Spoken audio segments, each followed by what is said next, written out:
Good morning students. आज मैं 8th class के बच्चों के लिए विज्ञान विषय से इकाई 15 कार्बन और उसके यौगिक का सेकंड पार्ट लेकर आई हूँ। तो चलिए बच्चे शुरू करते हैं। सबसे पहले देखिए हाइड्रोकार्बन क्या होते हैं।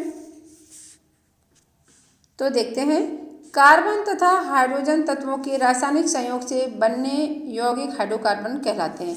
यानी कार्बन और हाइड्रोजन तत्वों के संयोग से बनने वाले यौगिक क्या कहलाते हैं? हाइड्रोकार्बन।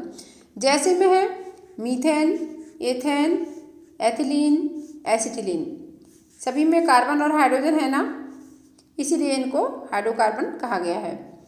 अब हाइड्रोकार्बन दो प्रकार के होते हैं बच्चों, 2 टाइप के होते हैं। नंबर 1 संतृप्त हाइड्रोकार्बन और नंबर 2 है असंतृप्त हाइड्रोकार्बन। संतृप्त हाइड्रोकार्बन क्या होते हैं? ये देखिए, वे हाइड्रोकार्बन यौगिक जिसमें कार्बन कार्बन के मध्य एकल बॉन्ड होता है, यानी सिंगल बॉन्ड सी, ठीक है।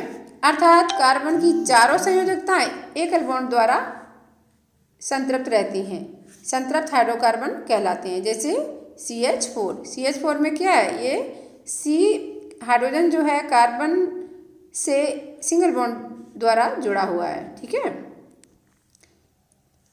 इसीलिए इसे संतृप्त हाइड्रोकार्बन कहते हैं।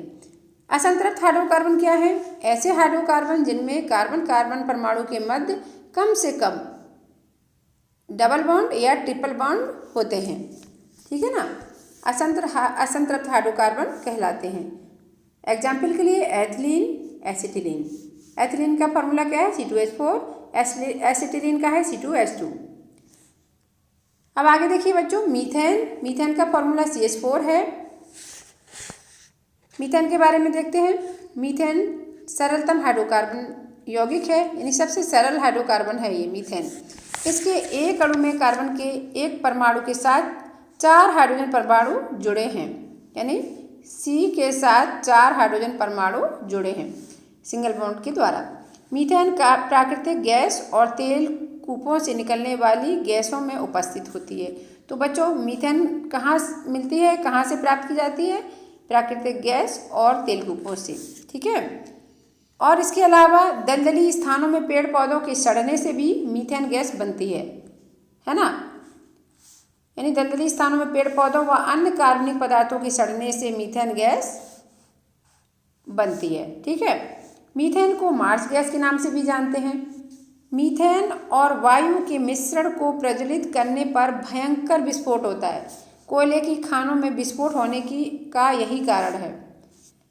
आगे देखते हैं बच्चों, कार्बन ईंधन का आवश्यक अवयव, यानी कार्बन जो है वो ईंधन का सबसे महत्वपूर्ण अवयव है।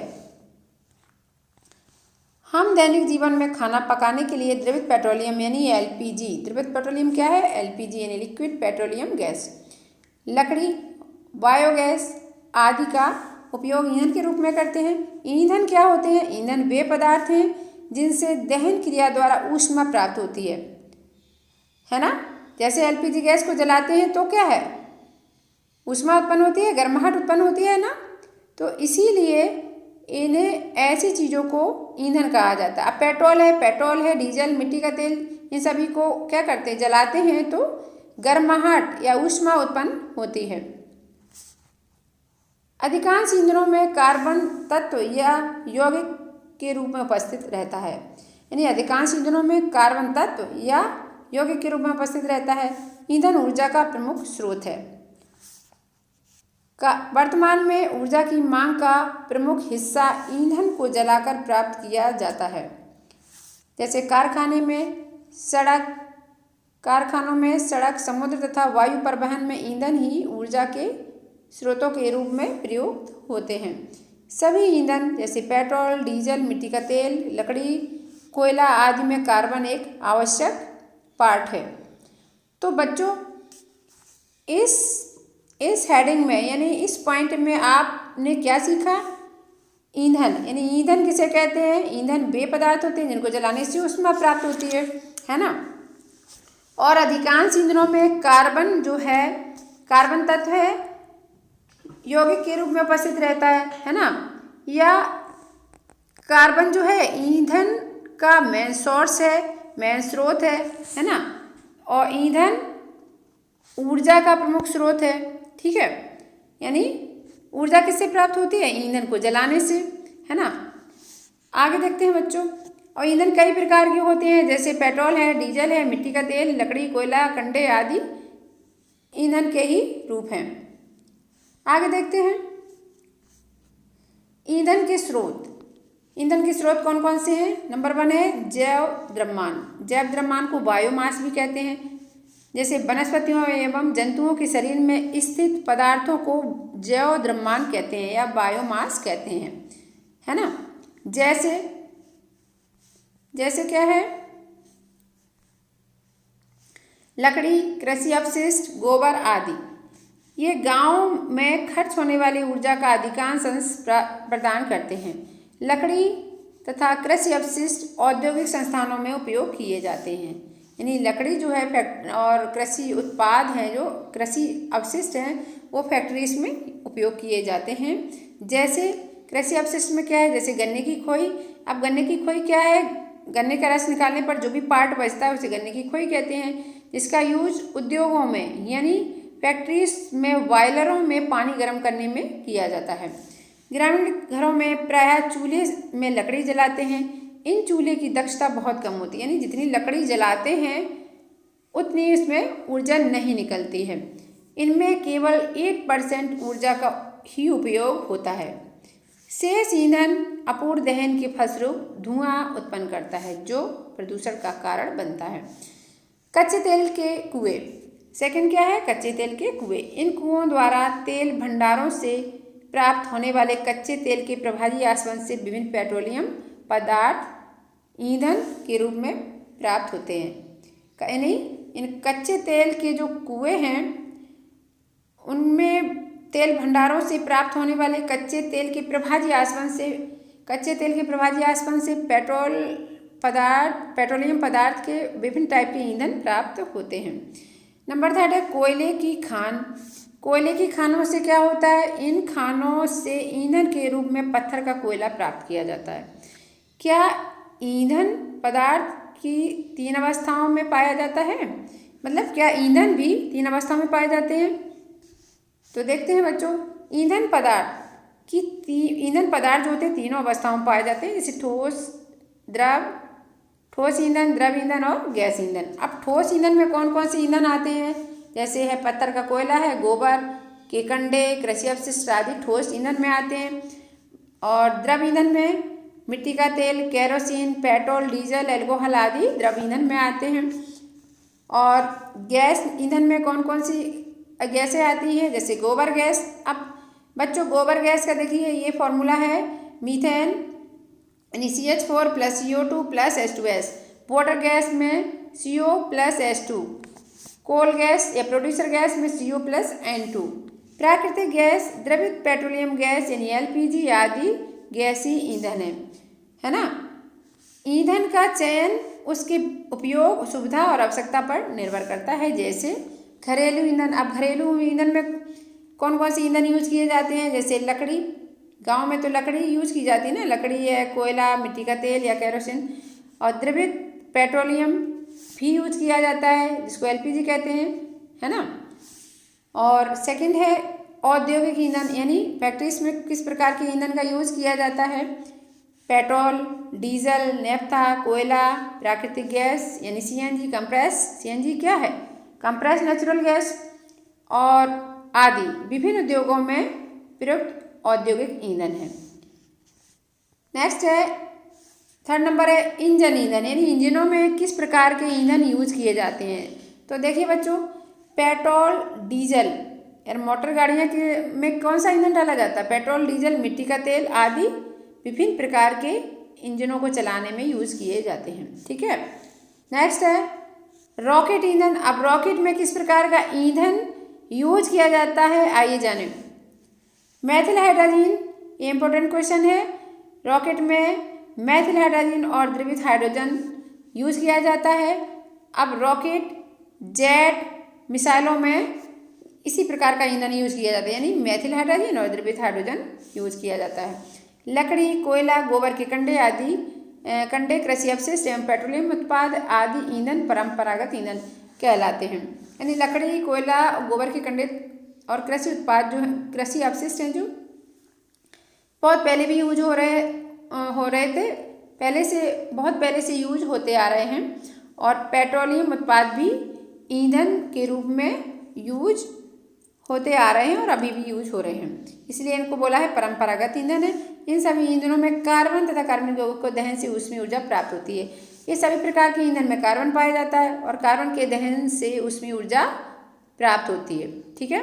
और साथ ही साथ कार्बन डाइऑक्साइड भी बनती है, ठीक है बच्चों। ईंधन के जैविक स्रोत जो अब समाप्त हो रहे हैं, यानी अब जैविक स्रोत कौन कौन से हैं, जैसे आपका कोयला है ना, और पेट्रोलियम, ये ईंधन के जैविक स्रोत हैं। अब इनका बहुत समय से यूज होता आ रहा है तो ख़त्म ही होंगे ना, क्योंकि जैविक ईंधन बनाए नहीं जा सकते हैं, ठीक है बच्चों। इनका संरक्षण आवश्यक है। ऊर्जा के वैकल्पिक स्रोत जैसे सौर ऊर्जा, यानी जैविक ईंधन के अलावा जो ऊर्जा के स्रोत हैं वो है सौर ऊर्जा, पवन ऊर्जा, नाभिकीय ऊर्जा आदि का भी ईंधन के विकल्प के रूप में प्रयोग किया जा रहा है, ठीक है। अब आगे देखते हैं पेट्रोलियम ईंधन तथा अन्य उत्पाद का प्रमुख स्रोत।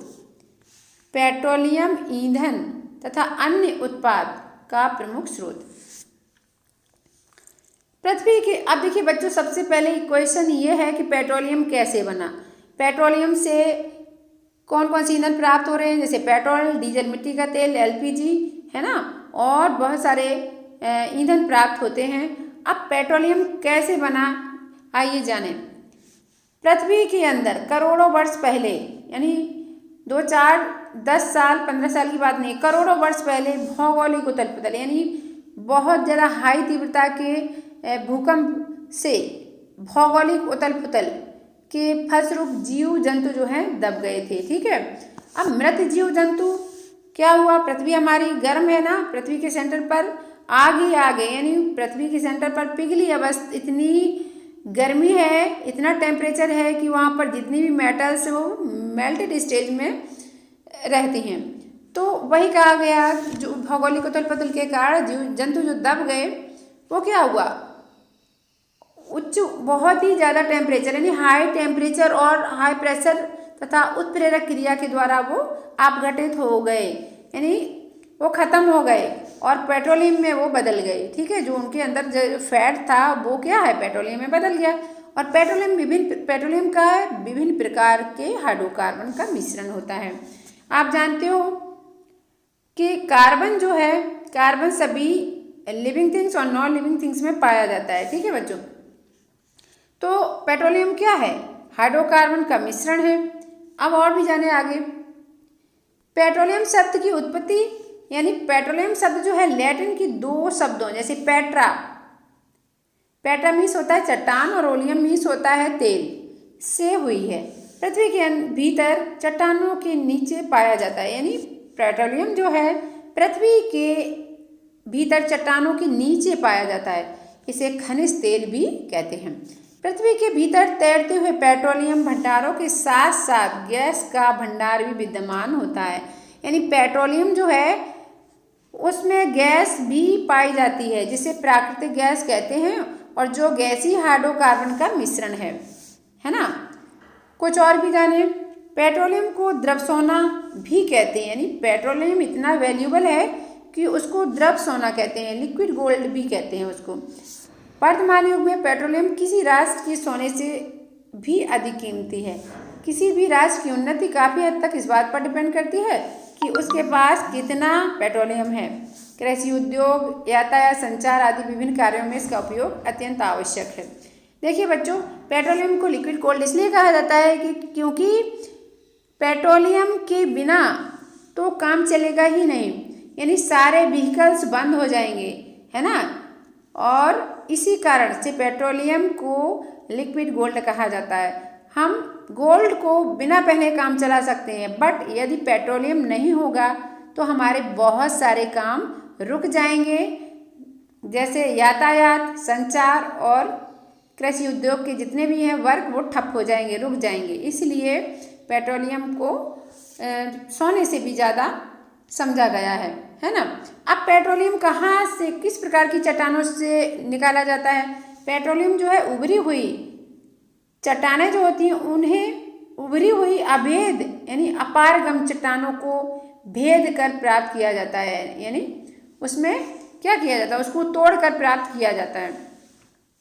विश्व का सबसे पहला तेल कुआं अमेरिका के पेंसिल्वेनिया में 1859 ईस्वी में खोदा गया और 1867 ईस्वी में भारत का पहला तेल कुआं असम के माकुम में खोदा गया था।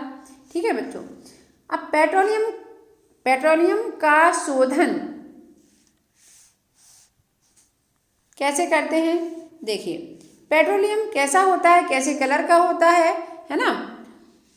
पेट्रोलियम गहरे भूरे रंग का तेल जैसा चिकना एवं जल से हल्का द्रव है। यह अनेक हाइड्रोकार्बन का मिश्रण होता है। पेट्रोलियम के विभिन्न अवयवों का बॉइलिंग पॉइंट भिन्न भिन्न होता है, यानी पेट्रोलियम से जो भी ईंधन प्राप्त होते हैं उनका बॉइलिंग पॉइंट अलग अलग होता है। पेट्रोलियम का शोधन तेल शोधन कारखानों में प्रभाजी आसवन द्वारा प्राप्त किया जाता है।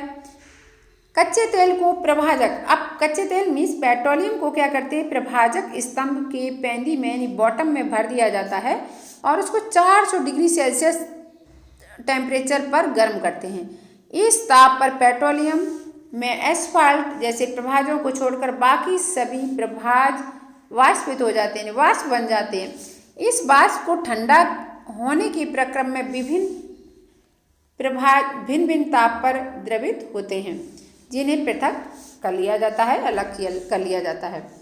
आगे देखते हैं बच्चों, पेट्रोलियम की प्रभाजी आसवन से प्राप्त लाभप्रद अवयव इस प्रकार, यानी पेट्रोलियम की प्रभाजी आसवन से क्या क्या चीज़ें प्राप्त होती हैं, वो है एस्फाल्ट, पैराफिन मोम, स्नेहक तेल, diesel, kerosene, petrol, petroleum ether, प्राकृतिक गैस। ये सब पेट्रोलियम के प्रभाजी आसवन से प्राप्त किए जाते हैं, यानी पेट्रोलियम से प्राप्त होते हैं। एस्फाल्ट, स्नेहक तेल, पैराफिन मोम को छोड़कर अन्य समस्त अवयव आसानी से प्रज्वलित हो जाते हैं, है ना, तथा ऊष्मा उत्पन्न करते हैं।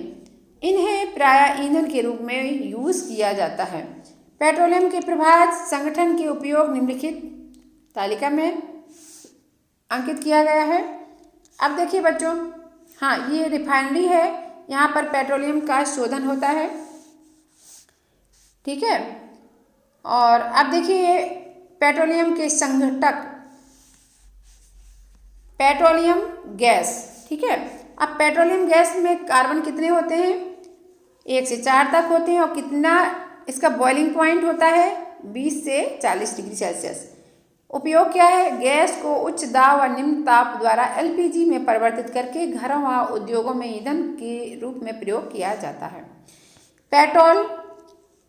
पेट्रोलियम से जो पेट्रोल प्राप्त हुआ है उसमें कार्बन परमाणु कितने होते हैं? 5 से 10।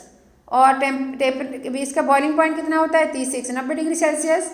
और इसका यूज कहाँ कहाँ होता है? मोटर ईंधन या वैमानिक ईंधन शुष्क धुलाई में होता है। पेट्रोल का यूज कहाँ होता है? शुष्क धुलाई में, ड्राई वॉश में भी, ड्राई क्लीनिक में यूज किया जाता है, ड्राई क्लीन करने में यूज किया जाता है। अब देखिए आगे नेफ्था में कार्बन परमाणु होते हैं 8 से 10।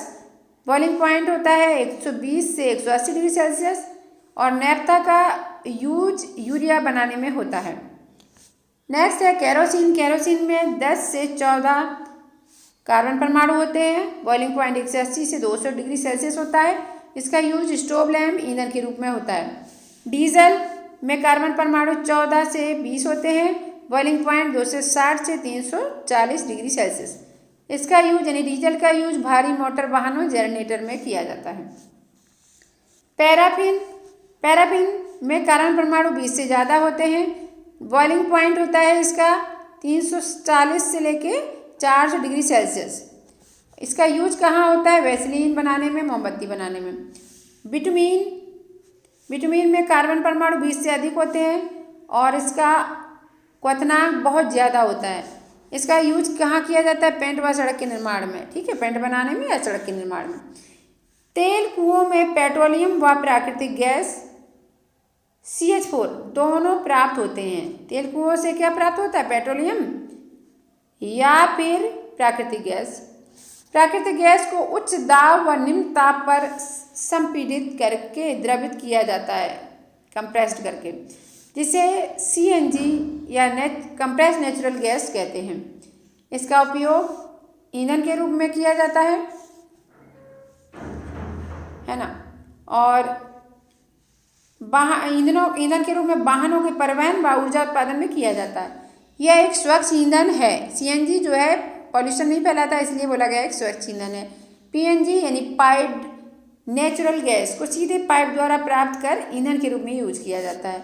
CNG या PNG को घरों व कारखानों में सीधे पाइप के द्वारा सप्लाई की जाती है। प्राकृतिक गैस का उपयोग प्रारंभिक पदार्थ के रूप में बहुत से रसायनों और उससे प्राप्त हाइड्रोजन गैस उर्वरकों के औद्योगिक निर्माण में किया जाता है। आगे देखिए बच्चों, कुछ और भी जाने। ये बहुत इंपॉर्टेंट क्वेश्चन है।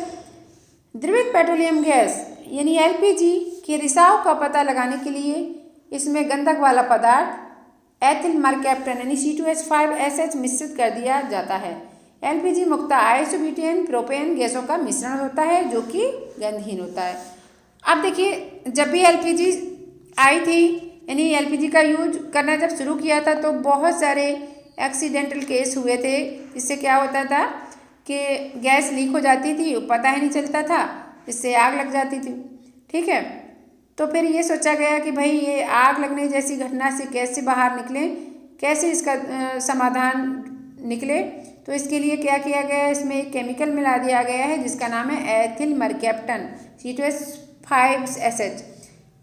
अब जो भी गैस में LPG गैस में गंध आ रही है वो इसी की वजह से आ रही है, बाकी LPG गैस की अपनी कोई गंध नहीं है। ठीक है बच्चों, जब से ये एथिल मरकैप्टन केमिकल मिलाया गया है तब से आग लगने जैसी घटनाएं बहुत कम हो गई हैं। ठीक है बच्चों, चलिए आगे देखते हैं। कोयला यानी कोयला कैसे बना, पत्थर का कोयला कैसे बना है इसको देखिए। आपने अभी पेट्रोलियम पढ़ा है ना, पेट्रोलियम की तरह ही कोयला भी बना है। देखिए कोयला क्या है, इसमें भी हाई मतलब बहुत उच्च तीव्रता का भूकंप आया है जिससे कि भौगोलिक उथल पुथल हो गया। उसके कारण क्या है, उसके कारण जो पृथ्वी पर जो भी घने जंगल थे, है ना, पृथ्वी पर जो भी घने जंगल थे वो क्या हो, पृथ्वी के अंदर दब गए। ठीक है, और ये दबे हुए पेड़ पौधे जो हैं उच्च ताप और दाब के कारण वो पत्थर के कोयले में बदल गए। कोयला एक जीवाश्म ईंधन है। भारत में कोयले के भंडार मुख्यतः बिहार, उड़ीसा, मध्य प्रदेश, वेस्ट बंगाल में पाए जाते हैं। कोयले में अधिकांशतः यानी मोस्टली कार्बन होता है और थोड़ी मात्रा में सल्फर या कुछ दाह पदार्थ, जलने वाला पदार्थ, यह 3 रूप में पाया जाता है। यानी कोयला 3 प्रकार का होता है। नंबर 1 भूरा कोयला जिसका नाम है लिग्नाइट, डामर कोयला बिटुमिनस है तथा एंथ्रासाइट। विभिन्न प्रकार के कोयले में कार्बन, दाह पदार्थ और नमी की मात्रा अलग अलग होती है। तो देखिए बच्चों, भूरे कोयले में कार्बन कितना % होता है, कार्बन 38% होता है और इसमें दाह पदार्थ 19%, शेष 43% क्या होता है, नमी आदि होती है। एंथ्रासाइड में 96% कार्बन, 1% दाह पदार्थ और केवल 3% नमी। विटामिनस कोयला जो है उसमें 65% कार्बन होता है और ये सबसे महत्वपूर्ण कोल ईंधन है। ठीक है, तो बच्चों आप पत्थर का कोयला कैसे बना ये आपको समझ में आया। जैसे पेट्रोलियम बना था उसी तरह से पत्थर का कोयला बना है। उसमें जीव जंतुओं के दब जाने से पेट्रोलियम बना था, इसमें पेड़ पौधों के दब जाने से बना है। ठीक है ना, और दोनों ही जीवाश्म ईंधन है। ठीक है, आगे चलते हैं।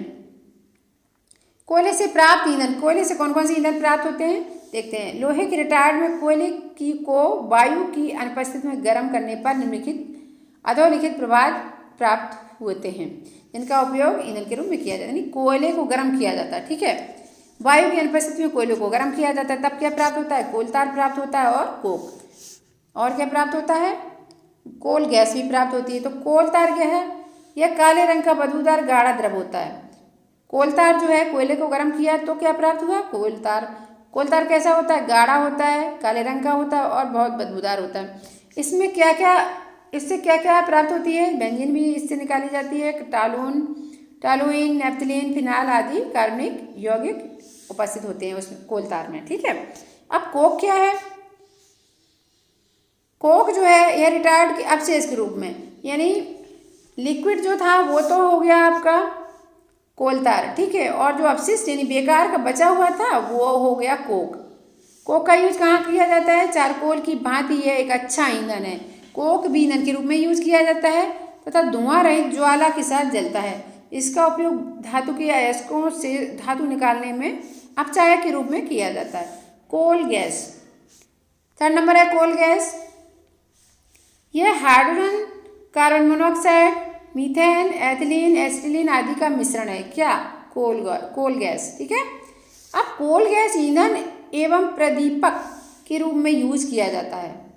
गैस में उपस्थित असंतृप्त हाइड्रोकार्बन क्या है? जैसे एथिलीन, एसिटिलीन के जलने से प्रकाश उत्पन्न होता है।